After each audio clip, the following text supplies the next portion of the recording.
திராவிடர் கழகம் என்பது திராவிட முன்னேற்ற கழகத்துடைய தாய் வீடு என்று கலைஞர் அவர்கள் அடிக்கடி குறிப்பிட்டு சொல்வார். எல்லோருமே தாய் வீட்டிற்கு செல்லும் பொழுது மகிழ்ச்சியாக செல்வோம். குறிப்பா தாத்தா வீட்டிற்கு செல்லும் போது இன்னும் கூடுதல் மகிழ்ச்சியோடு செல்வோம். அப்படி என்னுடைய தாத்தா வீட்டிற்கு ஒரு பேரனாக நான் இங்க வந்திருக்கின்றேன். ஏன்னா நேற்றுக்கு இயக்கத்தை ஆரம்பிச்சு இன்னைக்கே நான் தான் முதலமைச்சராக வேண்டும்னு இன்றைக்கு பலர் அந்த ஆசையில வராங்க. ஆனா இன்னைக்கு ஒரு கவுன்சிலர் பதவி கூட எங்களுக்கு தேவையில்லை, ஒரு பஞ்சாயத்து தலைவர் பதவி கூட எனக்கு தேவையில்லை. எங்களுக்கு கொள்கை முக்கியம், சமுதாய தொண்டு மட்டுமே முக்கியம் அப்படின்னு பெரியார் காலத்திலிருந்து நீங்க அதெல்லாம் செஞ்சுட்டு வரீங்க. பெரியாரை இன்னைக்கு உலகமே கொண்டாடிட்டு இருக்கு.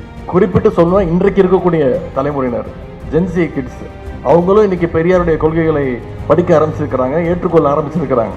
அதற்கெல்லாம் காரணம் இங்க இருக்கக்கூடிய ஆசிரியருடைய உழைப்பு என்று சொன்னால் அதுல மாற்று கருத்து இல்லை. தந்தை பெரியாருடைய வயதை பற்றி சொல்லும்போது கலைஞர் அவர்கள் ஒரு முறை சொன்னார், தமிழ் சமுதாயம் ஒருபடி முன்னே ஏறினால் பெரியாருடைய வயசுல ஒன்று குறையும் அப்படின்னு கலைஞர் அவர்கள் சொன்னார். நான் கலைஞர் இடத்துல அதை இரவல் வாங்கி இன்றைக்கு ஆசிரியராக்கும் அதையே குறிப்பிட விரும்புகின்றேன். தமிழர்கள் ஒருபடி முன்னேறினால் நம்முடைய ஆசிரியர்களுடைய வயதுல ஒன்று நிச்சயமாக குறையும். வாழ்க தந்தை பெரியார், ஓங்கட்டும் ஆசிரியரோட புகழ்.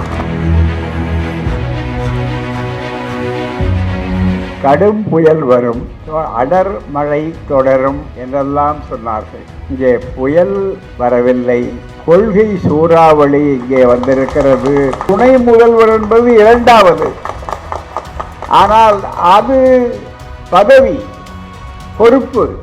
ஆனால் அதைவிட கொள்கை ரீதியாக நாங்கள் பார்ப்பது, நீங்கள் ஒரு அறிவு திருவிழாவை நடத்தி ஒரு பாசறையை உருவாக்கி இருக்கக்கூடிய எங்கள் அன்பிற்கும் நிரந்தர பாராட்டுதலுக்கும் நிரந்தர வாழ்த்துதலுக்கும் உரிய எங்கள் கொள்கை பேரன் அருமை உதயநிதி அவர்களே, பெரியார் தோளிலே அண்ணா, அண்ணாவின் தோளிலே கலைஞர், கலைஞரின் தோளிலே முத்துவேல் கருணாநிதி ஸ்டாலின், அவருடைய தோளிலே இன்றைக்கு உதயநிதி ஸ்டாலின்.